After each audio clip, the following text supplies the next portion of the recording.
할렐루야. 사랑하는 대강의 가족 여러분, 오늘 하루도 하나님의 말씀과 동행하는 삶이 되길 소망합니다. 오늘 함께 나눌 하나님의 말씀은 열왕기하 12장 1절에서 3절 말씀입니다. 예후의 제7년에 요아스가 왕이 되어 예루살렘에서 40년간 통치하니라.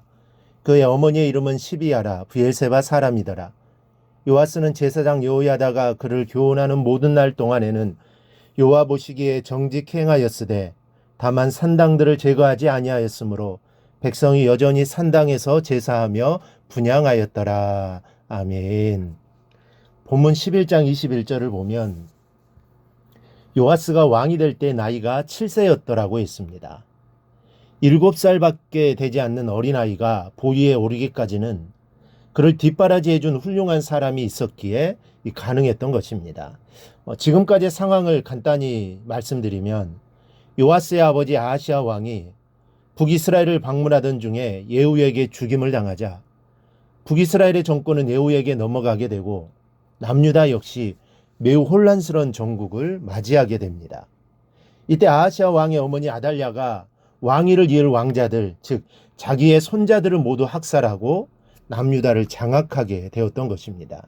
이때 요아스는 갓 태어난 핏덩어리였습니다. 아달랴는 6년 동안 권세를 누렸고 7년째 되는 해에 요아스가 7세의 보위에 올랐습니다.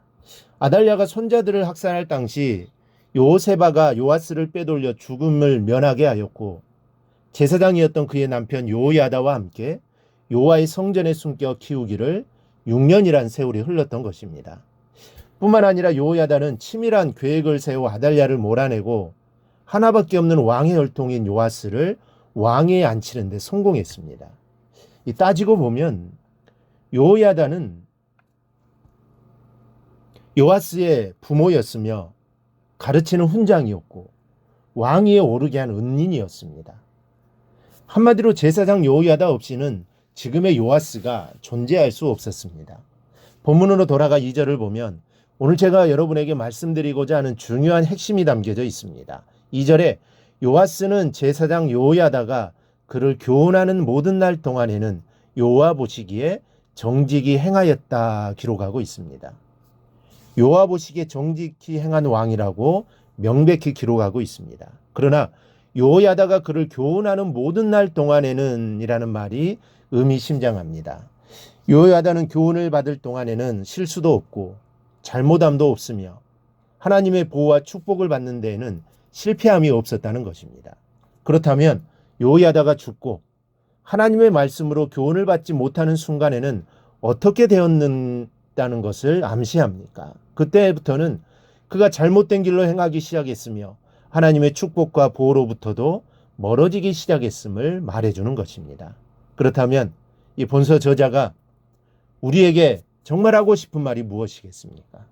그것은 바로 성도들에게 있어서 말씀으로 양육받는 것이 결코 중단되어서는 안 된다는 것입니다. 그런데 어떤 성도들은 다 배웠기 때문에 더 이상 배울 게 없다는 태도를 취하는 사람들이 있습니다. 그러나 하나님의 말씀은 그 누구이건 목사이건 아니면 장로이건 그 누구이건 지속적으로 배워야 합니다. 과연 누가 하나님 앞에서 다 배웠다고 말할 수 있겠습니까? 세상에 그 누구도 더 이상 부족함이 없을 만큼 하나님의 은혜를 받은 자는 존재하지 않습니다. 그러므로 우리는 절대로 하나님 말씀을 떠나서는 안 됩니다. 그 말씀으로 양육받는 것을 쉬지 말아야 합니다. 그래야 우리가 하나님 앞에 올바른 모습으로 살아갈 수 있게 되는 것입니다. 역대하 24장 17절 18절을 보면 요야다가 죽은 후에 그의 조상들의 하나님 여호와의 전을 버리고 아세라 목상과 우상을 섬겼으므로 그 죄로 말미암아 진노가 유다와 예루살렘에 임하니라 했습니다. 요아스는 여호와 보시기에 정직히 행한 왕이었습니다. 그의 명성이 이스라엘과 온 세계의 의로운 왕으로 길이길이 보존될 수도 있었습니다. 그러나 요야다가 죽은 후에는 교훈이 단절되었고 그를 지도하던 요야다가 죽자 우상을 섬기는 악한 왕으로 전략해버리고 말았던 것입니다. 여기서 우리는 한 가지 놀라운 진리 하나를 발견하게 됩니다. 요아스를 가르치고 지도해왔던 여호야다의 역할이 얼마나 큰 영향을 끼쳤는가를 알 수 있습니다. 사실 요아스의 목자는 요야다였습니다. 그러나 그의 목자가 죽자 요아스는 타락의 길을 걸었습니다. 마가복음 14장 27절에서 예수님은 제자들에게 이런 말씀을 하십니다. 내가 목자를 치리니 양들이 흩어지리라. 이 말씀대로 주님께 십자가에 달려 죽으시자마자 모든 제자들은 떠났습니다. 심지어 베드로는 저주를 퍼부으며 3번이나 부인하고 말았습니다. 여러분, 목자의 위치가 이렇게 중요하다는 사실을 잊어서는 안 되겠습니다. 지금 여러분은 여러분 가정의 목자입니다. 믿음의 기둥이요, 버팀목입니다. 기둥이 흔들린다면 그 집은 곧 붕괴합니다. 특히 교회 직분을 맡은 분들, 여러분이 기둥이요, 작은 목자입니다.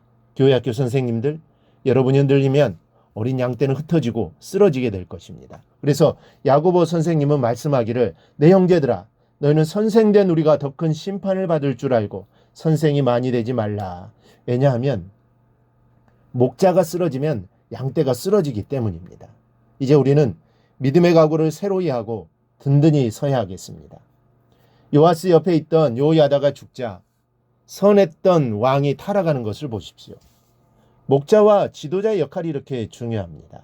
가정과 교회와 사회의 기둥이 되신 여러분들은 십자가를 든든히 붙잡고 요동함이 없는 믿음의 기둥들이 다 되시기를 바랍니다. 그리하여 가정과 교회를 든든히 세워나가는 일꾼들이 다 되시기를 주님의 이름으로 축원합니다. 오늘 묵상한 말씀을 굳게 잡고 삶으로 실천하며 살아내는 대강의 모든 성도들이 되기를 축복합니다.